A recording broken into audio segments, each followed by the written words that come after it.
नमस्कार मंडळी, आज आपण बघणार आहोत लाल भोपळ्याची भाजी। ही रेसिपी एकदम खूपच सोपी आणि झटपट होणारी आहे। चला तर मग बघूया आपण याच्या साहित्याकडे। इथं मी अर्धा किलो भोपळा बारीक चिरून घेतला आहे। भोपळ्याच्या फोडी ह्या चौकोनी आणि पातळ करून घ्यायच्या, जेणेकरून भोपळा लवकर शिजतो। तुम्ही इथं बघू शकता मी कशा प्रकारे फोडी करून घेतल्या। आता आपण बघूया फोडणीचं साहित्य। भाजीला लागणार आहे 3 ते 4 सुक्या मिरच्या, कढीपत्ता, खोबरं आणि कोथिंबीर। फोडणीचं साहित्य: जिरं, मोहरी, मेथी दाणे, हिंग आणि हळद। आता आपण कढईमध्ये तेल तापवून घ्यायचं आहे। तेल तापलं की आपण यामध्ये जिरे आणि मोहरी घालून घ्यायचं आहे।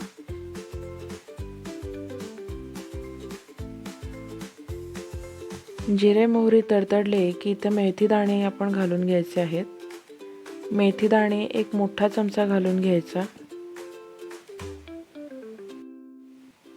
त्याच्याबरोबरच 4 ते 5 लाल सुक्या मिरच्या घालून घ्यायच्या आणि 7 ते 8 कडीलिंबाची पानं। आता हे सर्व आपण एकत्र परतून घ्यायचं आहे। मेथी दाणे इथं थोडेसे जास्त घालायचे, म्हणजे थोडीशी कडवट आणि गोडसर चव भाजीला उत्तम लागते। आता इथं आपण पहिल्यांदा भोपळा परतून घ्यायचा आहे। लाल भोपळा हा मुळात चवीला गोडसर असल्यामुळे ही भाजी एकदम टेस्टी बनते आणि त्याचप्रमाणे आपलं पचनही लाल भोपळ्यामुळे सुधारतं।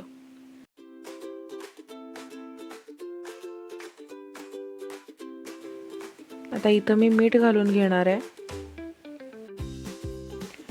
मीठ घातल्यामुळं भोपळ्याला पाणी सुटायला मदत होते आणि वाफ काढताना वरून पाणी ॲडिशनल घालायची गरज पडत नाही। इथं आपण भोपळा पूर्ण तेलावरती परतून घ्यायचा आहे। आता इथं मी 3 ते 4 मिनिटांची वाफ काढून घेणार आहे।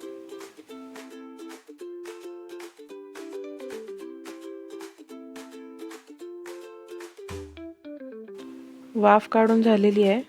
आता इथं मी हिंग आणि हळद घालून पुन्हा भाजी मिक्स करून घेणार आहे।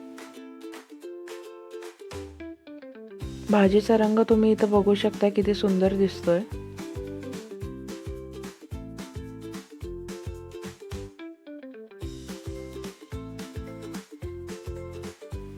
आता इथं चवीसाठी मी गूळ घालते। तुम्हाला जर भाजी जास्त गोडसर नको असेल तर ही स्टेप तुम्ही स्किप करू शकता। गूळ घालून पुन्हा परतून घ्यायचं आहे।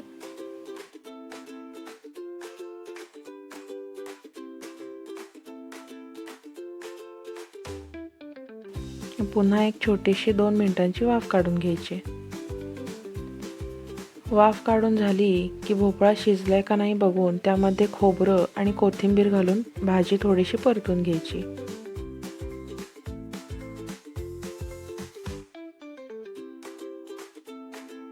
आता इथं तुम्हाला खोबरं घालून सुद्धा भोपळ्याला जर पाणी जास्त वाटत असेल तर तुम्ही 1 चमचाभर दाण्याचं कूट ॲड करू शकता।